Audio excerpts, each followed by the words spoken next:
আসসালামু আলাইকুম। তো আপনারা যারা ক্রিকেট খেলা দেখেন তারা অনেকেই জানেন যে আজকে হইতেছে বাংলাদেশ আর শ্রীলঙ্কার খেলা। তো যখন এশিয়া কাপ শুরু হয় তখন আমি খেলা দেখি নাই, কিন্তু এশিয়া কাপের যখন বাংলাদেশ এবং শ্রীলঙ্কার খেলা হয়েছিল, বাংলাদেশ যখন হাইরা গেছে এর পরের দিন আমি আমার ক্লাসে যাই। ক্লাসে যাওয়ার পরে শ্রীলঙ্কান বন্ধুটি কইতেছে যে বাংলাদেশ তো হাইরা গেছে।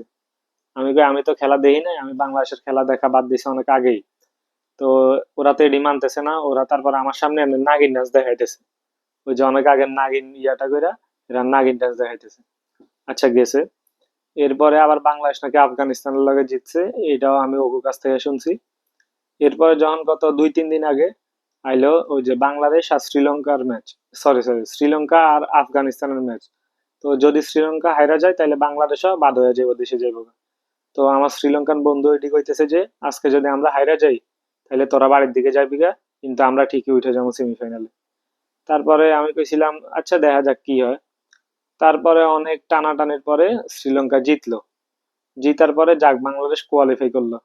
তো তাগো সামনে মুখটা দেখাইতে পারছি যে যায়া কইছি যে যাক অবশেষে তোরা জিতছস, এই কারণে বাংলাদেশও জিতছে, বাংলাদেশ কোয়ালিফাই হয়েছে।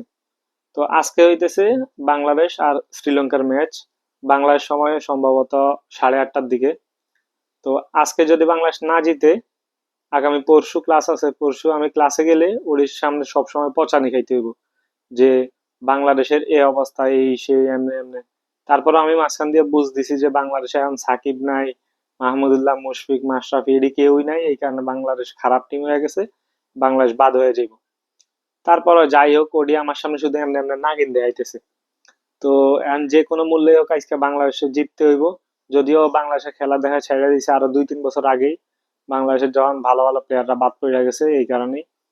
তো এখন আর খেলা দেখি না, কিন্তু ওই দিন শ্রীলঙ্কা আর আফগানিস্তানের ম্যাচে স্কোর দেখছিলাম যাতে শ্রীলঙ্কা জিতে, জিতার পরে যাতে বাংলাদেশ কোয়ালিফাই করে। তো আজকে যদি বাংলাদেশ হারে তাহলে আর মুখ দেখানো যাইব না, শুধু আমার না, পুরো বাংলাদেশের সবারই। কিন্তু বাংলাদেশের প্লেয়াররা ঠিকই শপিং টপিং কইরা বউ বাচ্চা গো মা বাপের লাগা জিনিসপত্র কিনা দেশে ফিরবো দুবাইতে।